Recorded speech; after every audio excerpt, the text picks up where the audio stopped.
Welcome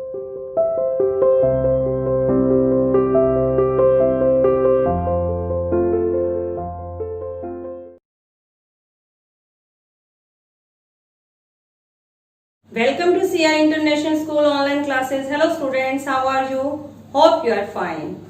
बेटा, हम सामाजिक और राजनीतिक जीवन का चैप्टर नंबर 4 रीड कर रहे थे, लड़के और लड़कियों के रूप में बड़े होना। हमने देखा कि एक छोटे से बच्चे को किस तरीके से समाज उसे तैयार करता है कि उन्हें बड़े होकर जीवन में लड़के, स्त्री और पुरुष की भूमिका निभानी होगी। बचपन से ही उन्हें इस टाइप के खिलौने दिए जाते हैं, उनका पहनावा इस टाइप का किया जाता है कि वो बड़े होने पर उन्हें पता चल जाए कि हमारे बड़े होने पर समाज में क्या क्या भूमिका होगी, और बच्चे भी उसी अनुसार काम करते हैं। कल हमने पढ़ा था कि जो घर में काम करने वाली जो घरेलू महिला है, उनके काम को महत्व नहीं दिया जाता है। समाज में उस काम का महत्व कम समझा जाता है। इस कारण जो लोग घरों में काम करते हैं, किसी के यहाँ पर घरेलू वर्कर्स हैं, उन्हें भी काम की बहुत कम कीमत दी जाती है और साथ ही साथ उनकी रिस्पेक्ट भी नहीं की जाती। जैसे कि कल हमने सोनाली की स्टोरी में पढ़ा था, ठीक है, घरेलू काम करने वाली महिला थी मेलानी नाम था उसका। उसने बताया कि वह एक अमीर परिवार में नौकरी करती थी।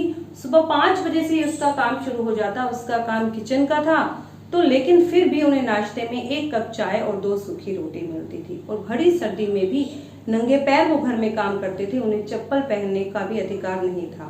और ऊपर से जो उनकी मालकिन थी वो हर काम उनसे चिल्लाकर करवाती थी।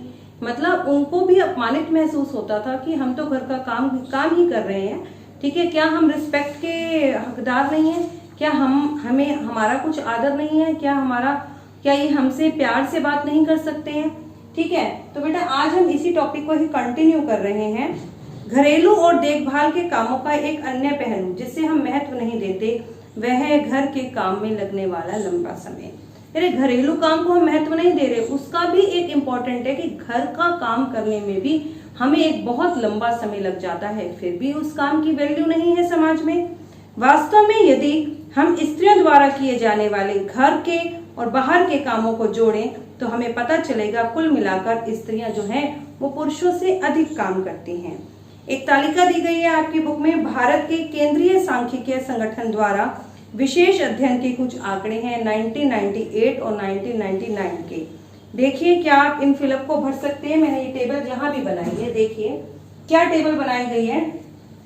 राज्य दिया गया है आपका हरियाणा और तमिलनाडु, ठीक है। हरियाणा में पहले बात करते हैं हम हरियाणा की। हरियाणा में जो स्त्रियां हैं, स्त्रियों के वेतन सहित कार्य, मतलब ऐसा काम जो वो घर के बाहर जाकर करती हैं और जिसके उन्हें पैसे मिलते हैं प्रति सप्ताह, हर सप्ताह के वो 23 घंटे, मतलब 23 घंटे वो घर से बाहर काम करती हैं जिसका उन्हें वेतन मिलता है। लेकिन तमिलनाडु में ये 19 घंटे है, ठीक है, 19 घंटे महिलाएं घर से बाहर काम करती हैं जिसका उन्हें वेतन मिलता है। और अवैतनिक घरेलू काम के घंटों से आप समझ रहे हैं कि जो घर का काम कर रही हैं, प्रति सप्ताह 30 घंटे वो घर के काम में भी लगाती हैं और तमिलनाडु की महिलाएं 35 घंटे लगाती हैं। यदि हम इनके काम का टोटल करें तो महिला घर पर भी काम कर रही है और बाहर भी काम कर रही है।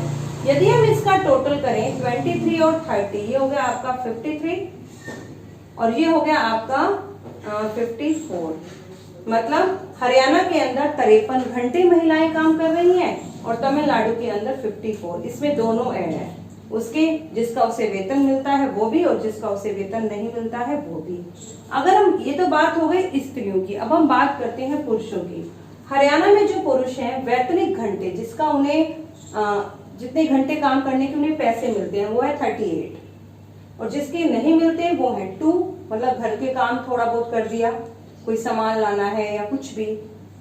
तमिलनाडु में 40 घंटे पुरुष वैतनिक घंटे हैं उनके, जिन घंटों के उनको वेतन मिलता है, और 4 घंटे उनके अवैतनिक है जो वो घरेलू काम में करते हैं। यदि हम इनका भी टोटल देखें तो देखिए आप देखिए जहां हरियाणा के अंदर महिलाएं 53 घंटे प्रति सप्ताह काम करती हैं, वहीं पुरुष सिर्फ 40 घंटे कर रहे हैं। तमिलनाडु के अंदर जहां पर महिलाएं 54 घंटे काम करती हैं, वहां पर पुरुष सिर्फ 44 घंटे काम करते हैं। फिर भी महिलाओं के घरेलू काम को कम महत्व दिया जाता है। इस काम का उन्हें कोई वेतन नहीं, लेकिन काम तो कर रहे हैं, तो इस काम को करने में बहुत ज्यादा समय भी लगता है, उनको थकावट भी हो जाती है, पुरुषों से ज्यादा काम करने के बावजूद भी हमारा जो समाज है पुरुष प्रधान है, घर में एक पुरुष को ही अधिक महत्व दिया जाता है। क्यों? क्योंकि वो घर का इनकम सोर्स है। महिलाएं भी घर के काम कर रही हैं। मान लीजिए अब हमने उन दोनों का काम ऐड कर लिया। ऐसी महिलाएं जो घर का काम, बाहर का काम करती हैं, लेकिन उन्हें घर का काम तो करना ही पड़ता है, तो उनके वर्किंग आवर्स बहुत ज्यादा हो गए, वहीं पुरुषों के वर्किंग आवर्स बहुत कम है। तो इसका मतलब यह है कि महिलाओं के अंदर बहुत ज्यादा क्षमता है काम को करने की, लेकिन फिर भी उन्हें समाज में पुरुषों से कम महत्व दिया जाता है। कह रहे महिलाओं का काम और समानता। अब हम इसके बारे में बात करते हैं। जैसा कि हमने देखा, महिलाओं के घरेलू और देखभाल के कामों को कम महत्व देना एक व्यक्ति या परिवार का मामला नहीं है। सिर्फ एक व्यक्ति या किसी एक परिवार का मामला नहीं है कि वो महिला के काम को कम महत्व दे रहा है और पुरुष के काम को ज्यादा महत्व दे रहा है। यह स्त्री और पुरुष के बीच असमानता की एक सामाजिक व्यवस्था का ही भाग है। ये तो स्त्री और पुरुष के बीच में जो असमानता है, ये जो एक सामाजिक व्यवस्था है, उसका ही एक पार्ट है कि हम पुरुषों के काम को अधिक महत्व देते हैं स्त्रियों के काम की बजाय। इसलिए इसके समाधान हेतु जो कार्य किए जाने हैं वे केवल व्यक्तिगत या पारिवारिक स्तर पर ही नहीं, वरन शासकीय स्तर पर होने चाहिए। मतलब इसमें सुधार लाने के लिए हमें जो काम करने हैं वो किसी पारिवारिक स्तर पर नहीं, किसी व्यक्तिगत स्तर पर नहीं, बल्कि शासकीय स्तर पर होने चाहिए। ये कदम सरकार को उठाने चाहिए ताकि समाज के अंदर दोनों का दर्जा बराबर हो सके। हम जानते हैं कि समानता हमारे संविधान का महत्वपूर्ण सिद्धांत है। ठीक है, एक इम्पॉर्टेंट प्रिंसिपल है हमारे कॉन्स्टिट्यूशन का कि हमारा संविधान कहता है कि संविधान के आगे सभी लोग बराबर हैं। संविधान जो है किसी की धर्म को लेकर, जाति को लेकर, या वो स्त्री है या पुरुष है, अमीर है या गरीब है, इन सब कारणों से वो किसी के साथ भेदभाव नहीं कर सकता है। संविधान कहता है कि स्त्री या पुरुष के होने के आधार पर भी भेदभाव नहीं किया जा सकता, परंतु वास्तविकता में लिंग भेद किया जाता है। आज भी हम समाज में देखते हैं, हमारा समाज लिंग भेद कर रहा है, स्त्री और पुरुष के बीच में भेदभाव किया जाता है। सरकार इसके कारणों को समझने के लिए और इस स्थिति का सकारात्मक निदान ढूंढने के लिए वचनबद्ध है, और सरकार वचनबद्ध है, उसने कमिटमेंट किया है कि वो इस स्थिति का सही निदान ढूंढेगी, सही समस्या का हल ढूंढेगी। उदाहरण के लिए सरकार जानती है कि बच्चों की देखभाल और घर के काम का बोझ महिलाओं और लड़कियों पर पड़ता है। सरकार जानती है कि महिलाओं और लड़कियों पर इस काम का बोझ पड़ रहा है। स्वाभाविक रूप से इसका असर लड़कियों के स्कूल जाने पर पड़ता है, और इससे ही निश्चित होता है कि महिलाएं बाहर के काम कर सकेंगी। यदि करेंगी तो उन्हें किस प्रकार का काम या कार्य क्षेत्र चुनना होगा। मतलब उन्हें प्रेफर किया जाता है कि वो इस प्रकार का काम करें या अपने जीवन में इस टाइप की जॉब ढूंढें जिसके साथ वो घर के साथ साथ, बाहर के साथ साथ घर का भी पूरा काम कर सकें, घर के लोगों की देखभाल भी कर सकें। ठीक है, आगे देखिए, पूरे देश में कई गांवों में शासन ने आंगनवाड़ी और बालवाड़ियां खोली हैं। इसीलिए हमारे सरकार ने आंगनवाड़ी और बालवाड़ियां खोल दी हैं। शासन ने एक कानून बनाया जिसके तहत किसी संस्था में महिला कर्मचारियों की संख्या 30 से अधिक है। सरकार ने एक नियम बनाया जिसके अनुसार यदि किसी संस्था में महिलाओं की संख्या, महिला कर्मचारियों की संख्या 30 से अधिक है तो उसे वैधानिक रूप से बालवाड़ी की सुविधा देनी होगी। मतलब उसे क्रच खोलना होगा जहां पर उनके बच्चों की देखभाल की जाए ताकि वो निश्चिंत होकर अपना काम कर सकें। बालवाड़ी की व्यवस्था होने से बहुत सी महिलाओं को घर के बाहर जाकर काम करने में सुविधा मिलेगी। इससे बहुत सी लड़कियों का स्कूल जाना भी संभव हो पाएगा। ठीक है, अब आपने देखा कि महिलाएं दोहरा काम कर रही हैं, डबल काम कर रही हैं। तो देखिए, बहुत सी स्त्रियां, जैसे कि आपने पढ़ा सोनाली की माँ और हरियाणा में तमिलनाडु की महिलाएं, ये देखिए ना, आपने महिलाएं घर का भी काम कर रही हैं और बाहर का भी काम कर रही हैं। घर के अंदर और घर के बाहर दोनों जगह काम करती हैं। इसे प्राय महिलाओं के काम के दोहरे रूप में जाना जाता है। महिलाओं के काम का दोहरा रूप समझा जाता है। तो बेटे आप क्या समझते हैं? दोहरा काम मतलब डबल काम। डबल काम तो कर ही रही हैं, घर के बाहर भी कर रही हैं और घर के अंदर भी कर रही हैं। तो बेटा यहाँ पर हमारा ये चैप्टर कंप्लीट हो जाता है। इस चैप्टर में हमने पढ़ा कि समाज किस तरीके से लड़के और लड़की के बीच में भेद करता है।